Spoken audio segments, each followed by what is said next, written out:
Hello, good evening to all, and thanks for the attending to the event. I would also like to thank DMG Events for organizing such an event and giving us the opportunity to speak on this platform. My name is Ahmad, and I represent Consistent Engineering Consultants as Director Operations. Regarding Consistent Engineering Consultants, we are the design and supervision consultant for the complete electromechanical services. We do carry the design and supervision till completion of the project or till successful handing over of the project. We also carry energy audits.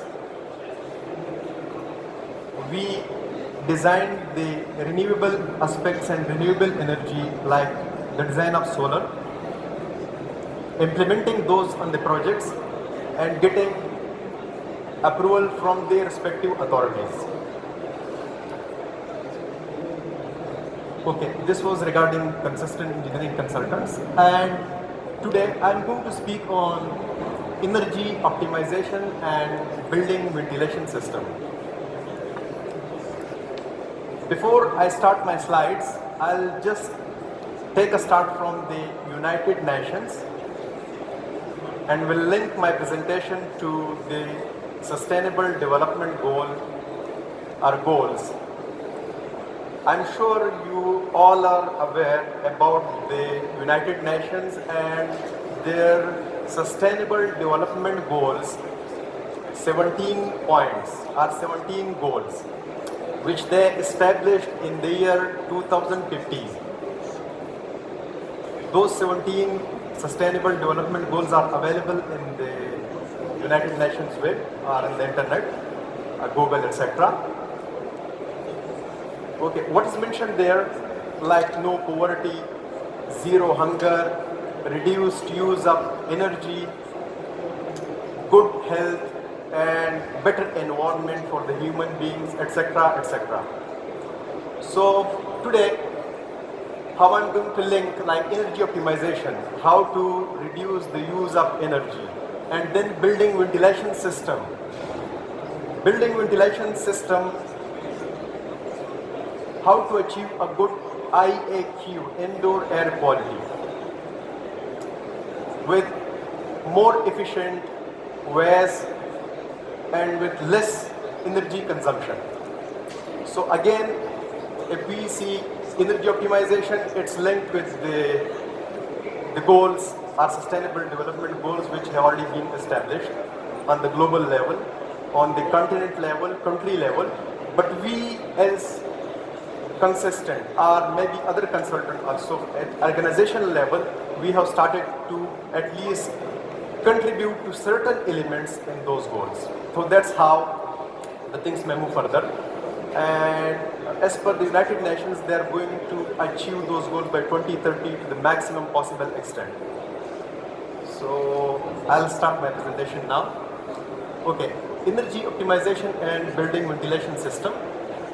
The list of contents includes introduction, necessity of IAQ, that is indoor air quality, energy statistics, type of ventilation systems, criteria for designing the ventilation system, factors impacting on energy consumptions due to ventilation, optimization techniques, energy recovery ventilation, case study statistics, energy optimization, new building, as well as retrofits or versus retrofits like existing buildings. Then the consistent perspective and key takeaways. We already discussed about this. Okay, working towards a sustainable future is no longer a privilege today, but it's a necessity. Meeting the energy demands of the future necessitates conservation, recovery, and renewability. Indoor air quality is also a vital component in order to maintain a healthy indoor environment and keep in check the pollutants in the built area or built environment. Ventilation systems are installed to achieve good IAQ, that is indoor air quality. Here, what table we have shown for the necessity of IAQ. If you see the ranges of the air pollutants in the air, in the range of, let's say, 200 to almost 1000 ppm, that is particle per million. What we say that yes, that is a reasonable or healthier air where we can have our own proper decision making in that, work efficient or efficient environment, and the productivity is more. Similarly, if it goes beyond 1000, let's say 1500 to 10,000 ppm, that is considered as unhealthy air environment. And then if you go above that, then that is toxic. So a person will not be able to perform well in that. It may affect and impact the health conditions, etc. also. Similarly, the particulate matters from 2.5 micron to 10 micron and O3, that is ozone hazard scales table has been given, where the range is shown from 0 to 50, where the air quality is considered satisfactory and air pollution causes little or no risk in that. Moderate is from 51 to 100. Air quality is acceptable, however, for some pollutants there may be moderate health concerns for a very small number of people who are unusually sensitive to air pollution, etc. Like if you have some or somebody have the allergy, etc. So they may get impacted with that level. Okay, energy statistic. HVAC system accounts for around 70% of the energy consumption in typical buildings or projects, out of which 30%, which is equal to 21% of the total energy consumption, is accounted for the ventilation system.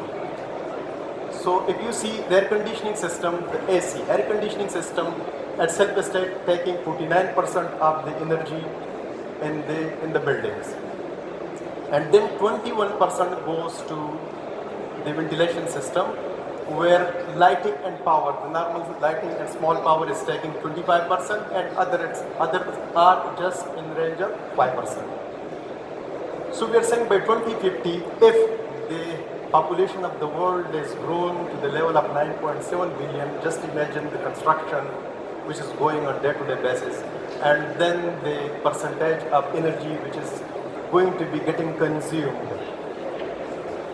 So as today the topic of our presentation is just ventilation system only, so we will be taking the ventilation system and will be trying to reduce the use of this percentage of this energy.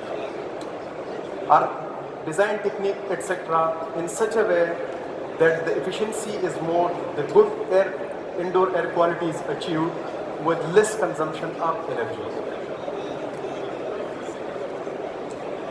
Types of ventilation system, we have two major types of ventilation systems. One is natural ventilation system and second is forced ventilation system, which is called mechanical ventilation system. In natural ventilation system, we have the stack vents, trickles, windows, etc., ventilators, where no power, no motor, no mechanical equipment is required. Okay, that can be single-sided, which is not much effective, because the air will enter from one side and goes out the same side. It's a bit difficult, so it will not be that effective. But then the cross ventilation is always effective if I have, let's say, louvers from one side and then exactly the opposite side. So this is a bit effective in this case. Second is mechanical ventilation or forced ventilation, where we need to have the power, equipment, etc. installed. Okay, that is exhaust, inlet, balanced and single room. In mechanical ventilation, we have this standalone type extract system, or ventilation system. We have central ventilation system, decentral ventilation system, central ventilation system without heat recovery wheel or without heat recovery, or we have the central ventilation system with heat recovery wheels. The same table, but the next slide, the same topic, types of ventilation system. We have one natural, which is with air leakages, door undercut, window small opening, etc., and all those through which the ventilation may come through. And then they designed one, like ventilators, windows, and all those. Second is natural assisted with fans, which is 2A with local extract fans or with mechanical supply or extract system. Third, we have the mechanical ventilation, which is the supply fans and supply extract. Only supply or supply extract, which is further divided into with heat recovery, without heat recovery, and the fourth one is mechanical integrated with AC, with air conditioning, that is treated fresh air, which is with humidification or with heat recovery or without heat recovery. Criteria for designing ventilation system.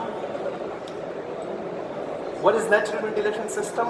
Where we are aware that it's just natural and the source or the medium is either window, ventilator or gaps within the wall, doors and other things, etc. Natural ventilation should be acceptable for low-rise building and villas as per HVAC-R 62.2 2016. Okay, the low-rise building, like for villa we cannot have the, let's say, pressure handling units or forced ventilation. It can be served, even the HVAC-R accepts the normal natural ventilation system for that. And low-rise building are the building, let's say, from ground till 23 meter up high. Those are called low-rise buildings. So the natural ventilation can be accepted in these two aspects. Mechanical ventilation as per HVAC-R 62.1 2019 and 62.2 2016. So mechanical ventilation, forced ventilation are the ventilation where the equipment, the power, the motor, etc. are required. Fresh air for each space shall be considered with summation of liter per second per square meter. When the design is carried, the calculations are carried for the area or for the fresh air system or for the indoor air system, then the criteria considered is liter per second per square meter and liter per second per person. So the occupancy is also considered in this. Diversity factor are considered for occupancy as per HVAC-R standard. Overall fresh air requirement optimize the FAQ sizing.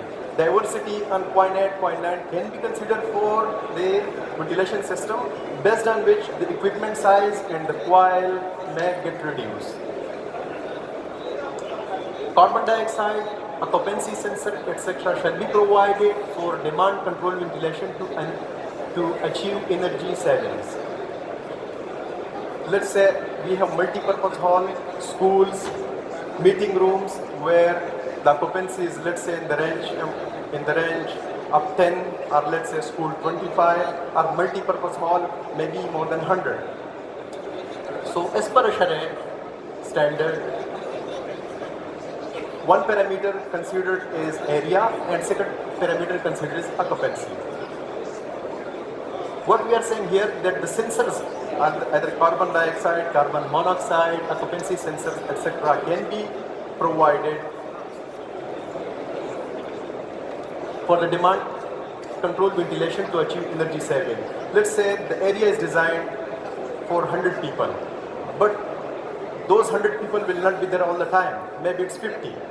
So based on the level of carbon dioxide which is released during the inhalation or exhalation, the carbon dioxide sensor will sense the amount of carbon dioxide and will operate the motor or the fresh air accordingly.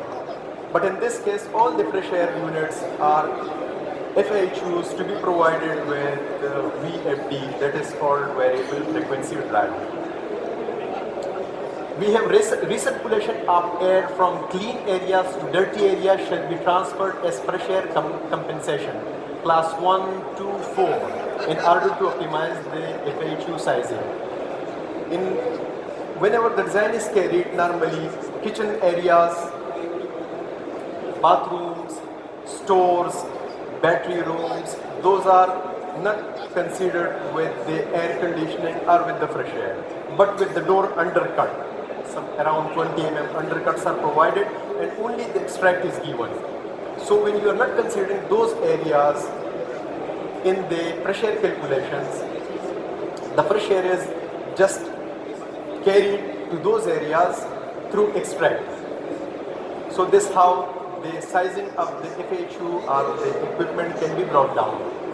And when you are bringing down the equipment size, ultimately the power consumption will get low. We have free cooling shall be Free cooling shall be considered during winter season for energy saving. Again, it's based on the sensor arrangement. The temperature sensor can be provided in the fresh air handling system, where in winter it will take the cold air and there will be no load on the FHU coil. Scheduling shall be established in line with end user to provide ventilation as well as to retain building under positive pressure. Scheduling is something called like timer, etc. Timer also can be provided for the equipment where it will run only when the occupancies are available, and when the occupancies are not there, let's say at daytime schools from maybe 7 or 8 to 2 p.m. These can be programmed or scheduled accordingly, and then it will automatically get off when the schools are off. So that's called scheduling, where the continuous operation will not be there and the energy can be saved. All FHU motors should be equipped with VFDs for optimization of energy consumption, which we discussed. Variable frequency drive can be provided for the motors to run the motors according to the demand or to the requirements. All FHU shall be heat recovery type, such as dual heat recovery wheels for residential, commercial, hospitality and healthcare. We will discuss about the heat recoveries in the forthcoming slides. And then energy recovery ventilators shall be used for low volume applications such as villas and the buildings which are below or less in height, let's say from 0 till 23 meters. Factors impacting on energy consumption due to ventilation. These are the factors which affect the ventilation system where high energy is consumed. Continuous operation of outside air handling system to cater space requirements, where there is no DCV, demand control ventilation, where timer is not there, where sensors are not there, where scheduling is not there, and your FHU, fresh air, is running 24/7. So this will affect, this will have impact on the energy consumption. Unscheduled ventilation system, again, if timer etc. are not properly provided, it will run continuously and then it will have energy consumption higher. Decentralized ventilation system, centralized ventilation system without energy recovery. Decentralized, the standalone type, where just the extract from the toilets, kitchen, those are given, and that cold air it is sucking and throwing it out to the atmosphere. Centralized ventilation system without energy recovery and improper maintenance of equipment. We have faced in many the existing project retrofits where we have been there for the study, and we have found that there is no maintenance, proper maintenance carried, cleaning up coil, cleaning up filters, etc. And that's how the energy is getting wasted. Optimization techniques. Demand control ventilations. Demand control ventilation allow the system to accommodate times when the room is partially occupied, which we discussed. If I have designed something, let's say for 100 occupancy, and at time there is, let's say, 10 or 20 people, then it should work according to the 20 people only. So this is demand control ventilation. Use of heat recovery. Heat recovery is the recovery wheel or the horseshoe pipe, heat pipe, etc., which are provided in depression handling units, which further, during extraction of the cold air from the atmosphere, throwing it outside to the external atmosphere and taking the ambient air, bringing it back to the indoor environment. The wheels are there which exchange the heat between the ambient temperature and the indoor temperature, and that's how the certain degrees are brought down and then transferred to the indoor environment. We'll discuss in the previous slides with the images, so it will be clear. We have variable air volume VAVs installed or provided in the HVAC system, where the energy usage can be reduced with this. We have two types of VAV. One is bypass type and one is pressure independent. So in case of pressure independent VAV in the ducting system or HVAC system will close and open according to the pressure requirements in the area, in the room or in the indoor environment, and then the main FHU pressure motor can rotate accordingly. We have constant air volume where the flow remains constant but the temperature gets changed according to the temperature requirements in the indoor facility. Okay, we have energy recovery ventilation system. Energy recovery ventilation system recover the heat from the return air from the building, from toilets, general extract, etc., prior to exhausting it to the atmosphere. Helps in pre-cooling the ambient air and reduces the cooling capacity of the equipment and indirectly the overall consumption. If you see the equipment given above, we have the supply air to the indoor premises, and then we have extract air, return air to the unit. The return air in the fresh air is normally thrown out to the atmosphere. But if you see that return air, it's blue, it is normally cold. It will be in the range of 24 to 26 degrees. But if I am taking the ambient air in, that is in the range of 33 to 46 or 50 degrees.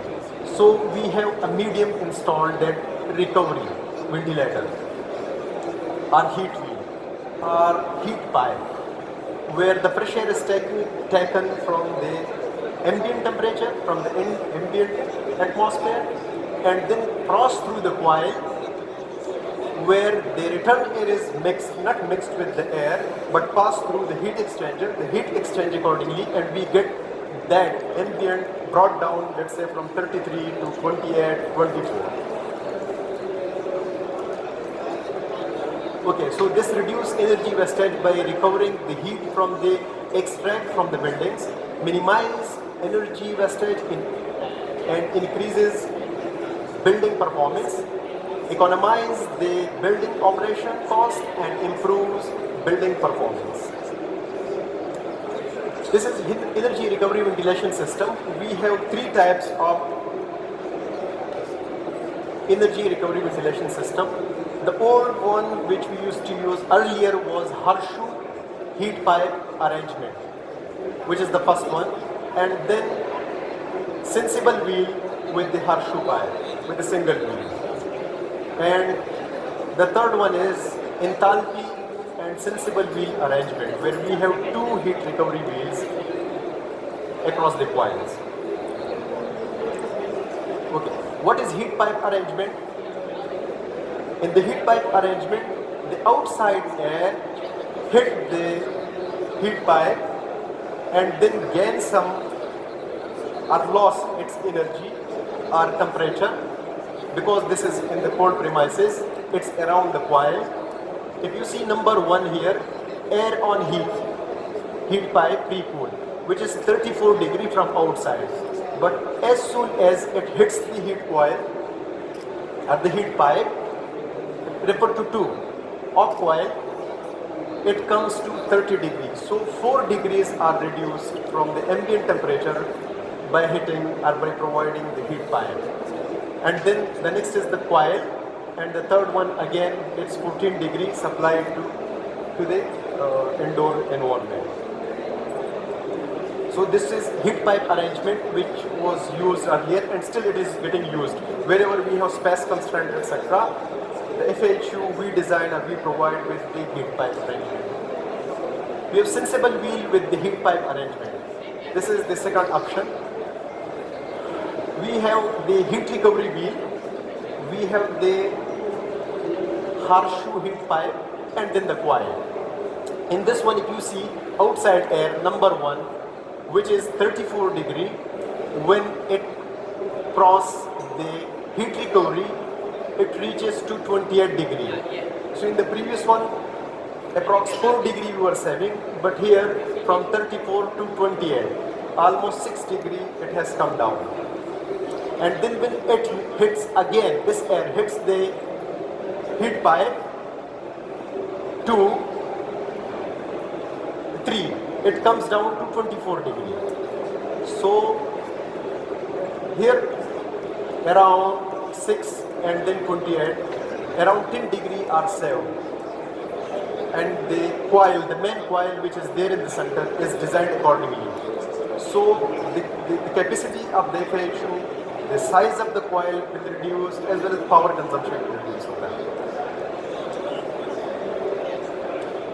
The third one is enthalpy and sensible wheel. We have 2 heat recoveries, where the first one, outside air, number 1, which comes at 34 degree, cross the first heat wheel 2, come down to 22 degree, and then when it reaches here, okay, and the extract, if you see, extract air on the wheel, which is number 3, that is 16 degree. Because what is given here, we have given sensible wheel across the coil. So when the extract air at 24, 25, 9, let's say 9, it is 25 degree, it comes and hit the sensible wheel, the temperature further gets reduced, and 10, if you see, it is 16 degree, it is going out at 16 degree. But we have the enthalpy wheel where it mixes there, and then the temperature, it goes there as 16 degree, where the air passing 6, 7, it gets reduced to number 4, okay. The air which is going out, it goes to 30 degree, from 16 to 30. Because we have the outside air which is coming at 34 degree, has brought down to 22 degree. From 34 to 22, it's almost 12 degree, or 8 degree. So this is how the enthalpy and sensible wheel, or the double heat recovery wheel, works.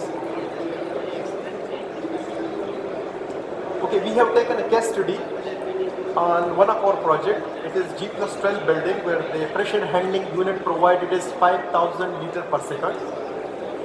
So the case study is carried that with cooling coil only, if you see the energy consumption, the 5,000 liter per second, the cooling coil capacity is 442 kilowatt, the power consumption is 253 kilowatt, and then the annual consumption in kilowatt hour is 1.32 million kilowatt hours.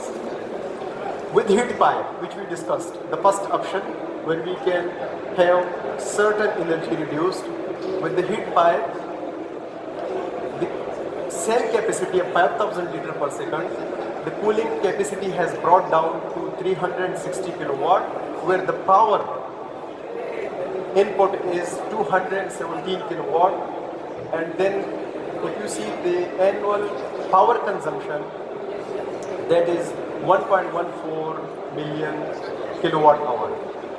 The third option which we discussed was sensible wheel with the heat pipe.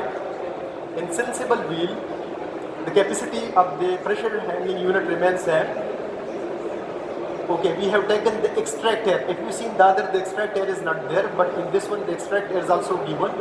And then the cooling capacity has come down to 192 kilowatt with the power consumption of 122 kilowatt, or the input power of 122 kilowatt.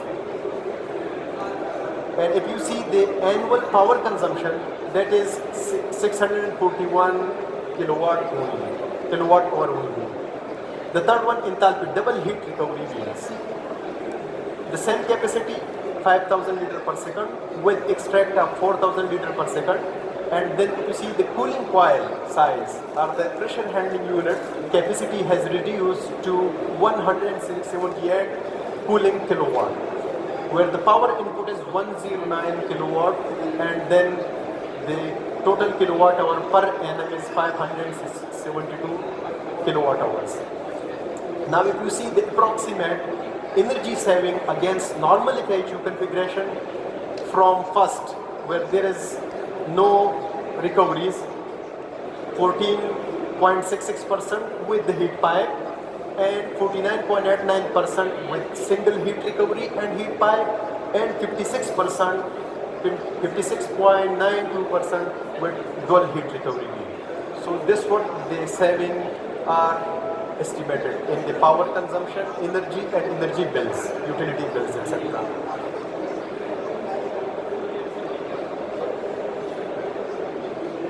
Energy optimization, new building versus retrofits. Existing buildings, in the existing building also we need to have the proper indoor air qualities or proper ventilation system, which is, if you go to the cities, urban, rural, those areas, it is not there. In the old building it is not provided, but it is required for our health, for the environment and everything. So for the new building, whatever we discuss, all the system and methodology we can apply it to the new buildings if we design the new buildings. That is, demand control ventilation can be provided.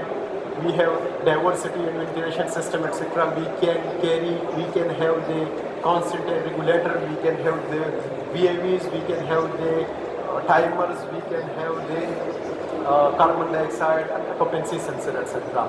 We can have the VRVs, pre-cooling with ambient sensor, because it's a new project, open space, so whatever we want we can design. And then use up VFDs, etc. That is variable frequency drives. In the retrofit, mostly what we do, because it is a built environment, the building is already built, and then lots of structural architectural constraints are there. So what we recommend, we provide the ERVs in the retrofit schemes, etc.